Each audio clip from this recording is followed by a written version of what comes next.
La raíz es el órgano de fijación y nutrición de todas las plantas vasculares inferiores y superiores. Sus funciones son absorción de agua y minerales, almacenamiento de nutrientes, fijación de la planta al suelo, conducción de sustancias inorgánicas y orgánicas. Ordinariamente la raíz es subterránea, pero las hay también acuáticas y aéreas. Están dotadas de geotropismo positivo, es decir, crecen siempre en dirección al centro de la tierra.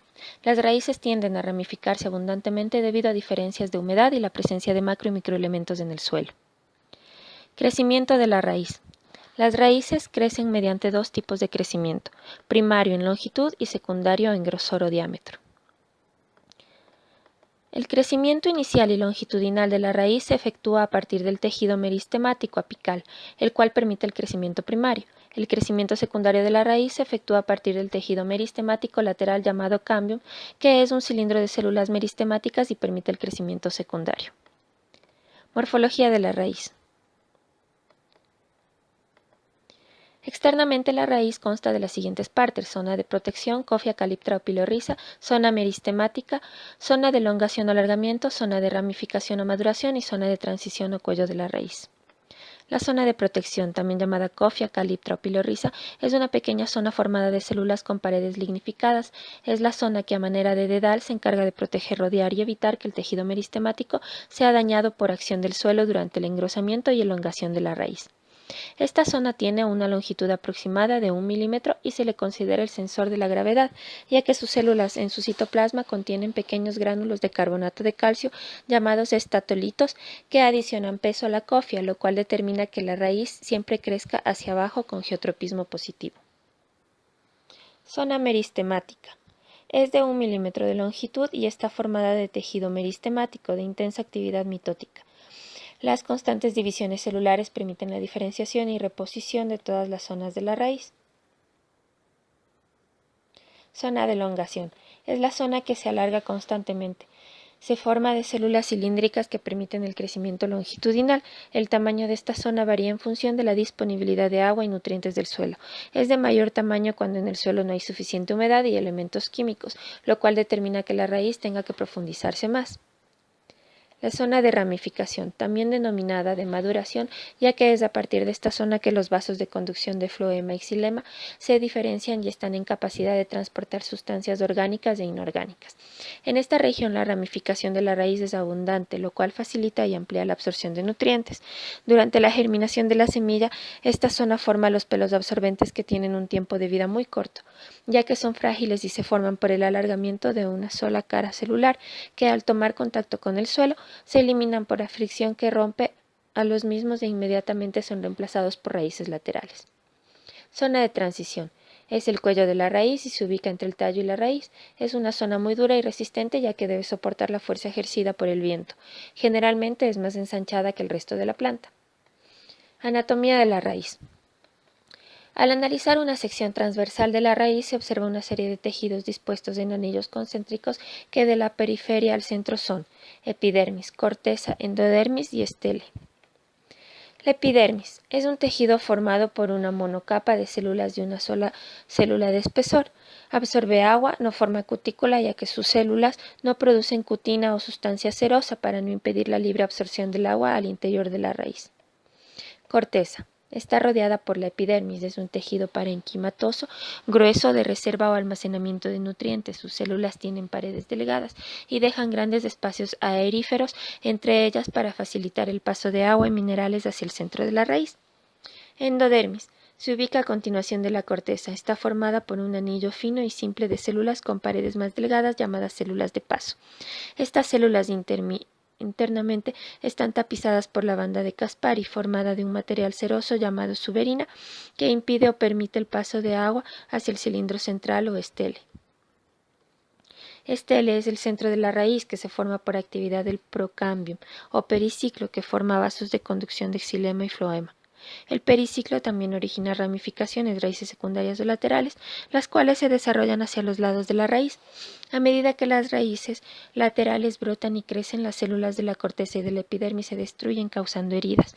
En caso de que estas heridas no sanen oportunamente, se constituyen en puntos de contagio para la entrada de patógenos a la planta. La disposición del xilema y floema dentro del estele es diferente en mono y dicotiledóneas. En monocotiledóneas del cilindro vascular se forma de un núcleo central de células con paredes delgadas que forman la médula, alrededor de la cual se encuentra una capa vascular de xilema y floema en tiras alternadas. En estas raíces no hay crecimiento secundario por no tener cambium vascular. En dicotiledóneas se observa el cambio en forma de anillo entre floema y xilema, permite el crecimiento diametral. Las nuevas células de xilema se forman de la parte interior del cambium que al acumularse forman la madera. Las células nuevas del floema se forman a partir de la parte externa del cambium vascular. Estas células nuevas empujan las células de floema más viejas a la parte externa de la raíz. El crecimiento hacia afuera de las nuevas células de xilema y floema hace que posteriormente la epidermis, la corteza y el floema más viejo se fracturen y se desprendan de la raíz. ¿Qué ocurre en la raíz para reponer sus células epidérmicas que se desprenden?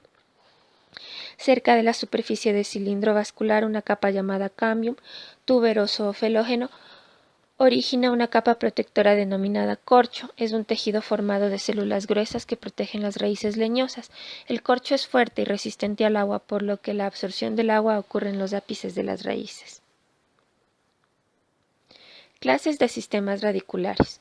Se define al sistema radicular como el conjunto de raíces de una planta. Se identifican dos tipos. Sistema radical principal primario axonomorfo es propio de las gimnospermas y dicotiledóneas. La planta presenta una sola raíz principal gruesa y se forma a partir de la radícula del embrión. Esta raíz forma varias raíces laterales de menor grosor que se ramifican cada vez más cubriendo un área mayor o igual que la corona de la planta. La raíz axonomorfa forma varias raíces laterales que en orden de formación son secundarias, terciarias y cuaternarias. Ejemplo, la toronja, la papaya y el pimiento. Sistema radical fibroso o seminal. Todas las plantas monocotiledóneas tienen este tipo de raíz que se caracterizan por estar formando por una gran cantidad de raíces de igual longitud y grosor llamadas raíces seminales. Se forman a partir de varios puntos de origen, puntos vegetativos de la radícula, cuando ésta se atrofia inmediatamente después de la germinación de las semillas. La raíz fibrosa forma frecuentemente raíces laterales secundarias, ocasionalmente terciarias. Ejemplo, palma africana, piña, maíz, pasto elefante. Origen de las raíces. Todas las raíces se originan a partir del embrión de las plantas superiores. En otros casos se forman de otras estructuras, y de acuerdo al origen las raíces son embrionarias o radiculares, cuando se forman a partir de la radícula del embrión formando una sola raíz axonomorfa gruesa y de gran tamaño. Es típica de todas las plantas dicotiledóneas. De ejemplo, frijol, maní, ceibo. Seminales, si las raíces se originan de cualquier parte de la radícula, menos del ápice, se forman por atrofiamiento del meristemo apical de la radícula. Producto de ello es la activación de varios puntos de origen llamados puntos seminales, que forman raíces de igual tamaño y diámetro, formando el tipo de raíz fibrosa o seminal característico de todas las monocotiledóneas. Ejemplos: arroz, palmito, maíz o banano. Adventicias. Se desarrollan de cualquier otra estructura menos de la raíz, así, del tallo, maíz, de las hojas, begonia, de los nudos, rosal, sauce, de los frutos, tuna. Enraizamiento. Es la capacidad que tienen las plantas para desarrollar sus raíces en el suelo. Dependiendo de la disponibilidad de nutrientes y de agua, las raíces pueden profundizar sus raíces a diferentes niveles. El enraizamiento puede ser superficial, medio o profundo. Enraizamiento superficial. Las plantas herbáceas frecuentemente tienen este tipo de enraizamiento. La profundidad que logran las raíces es de entre 20 y 30 centímetros. Ejemplo, olco, maíz. Enraizamiento medio. La profundidad que logran las raíces varía entre 30 centímetros a 2 metros.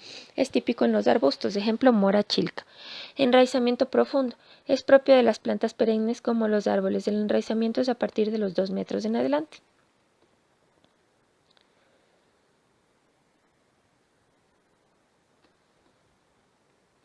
Clases, modificaciones o adaptaciones de las raíces. Las raíces, al igual que otras partes de la planta, presentan modificaciones que las adoptan para su uso. Muchas veces cumplen con funciones diferentes a las normales. Raíces almacenadoras o de almacenamiento. Son raíces especializadas en almacenar reservas alimenticias como almidón, proteínas, vitaminas y hormonas en el tejido parenquimático. Son muy importantes ya que las reservas sirven de alimento para la planta y los seres vivos. Se clasifican en raíces napiformes y tuberiformes. Raíces napiformes. Se forman a partir del ensanchamiento de la raíz axonomorfa, en la cual se acumulan sustancias de reserva que serán utilizadas para la floración y fructificación en plantas bienales. Ejemplos: zanahoria, rábano, nabo, remolacha. Raíces tuberosas se desarrollan a partir del engrosamiento de la raíz fibrosa o seminal formando un grupo de raíces a manera de manojo. Ejemplos: dalias, yuca. Raíces contráctiles son típicas en plantas que producen bulbos o cormos, como en tulipanes, narcisos, lirios, dalias, etc. En estas plantas las raíces hunden a la planta cada vez más para fijarla al suelo.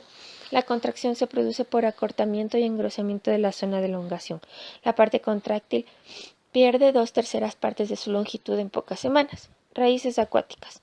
Se desarrollan en suelos inundados, son raíces esponjosas cuyas células dejan grandes espacios para permitir el intercambio gaseoso.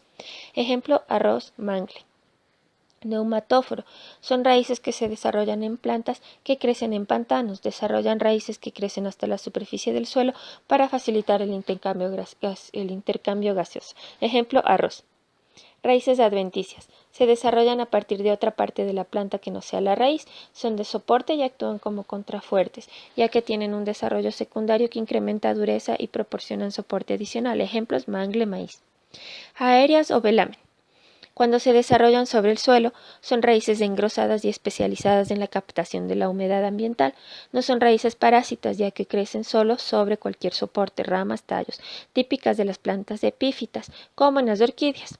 Austorios. Son raíces de plantas parásitas y semiparásitas. Sus raíces penetran en el tejido vascular de la planta parasitada para obtener agua y minerales. La semilla de la planta parásita es pegajosa y se adhiere en la superficie de plantas huésped, en donde germina y sus raíces se introducen en tallos o ramas. Ejemplos: muérdago o candelilla. Las micorrizas. Son asociaciones simbióticas entre las raíces de plantas superiores con hongos basidios micetos o mohos. Según el hongo penetre o no en las células de la raíz, hay dos tipos de micorrizas. Ectotróficas. No penetran la raíz. El hongo se asocia con la raíz externamente formando un manto de hifas. Son típicas en árboles de pino o sauce. Endotróficas, cuando las hifas del hongo penetran en la raíz, como en aguacate y muchos frutales. Esta asociación simbiótica es muy importante, ya que los hongos facilitan la absorción de minerales con mayor eficiencia. Reducen el potencial de enfermedades, puesto que los hongos secretan antibióticos y a cambio la planta proporciona un nicho ecológico y alimentos necesarios para el hongo. Nódulos bacterianos. Es la asociación simbiótica entre raíces de plantas papilionáceas, como el trébol o el haba, y bacterias del género Rhizobium que captan nitrógeno y lo transforman en amonio para que sea aprovechado por la planta. Las bacterias infectan a los pelos absorbentes por los cuales penetran hacia la corteza, en donde se dividen hasta formar un nódulo o tumoración.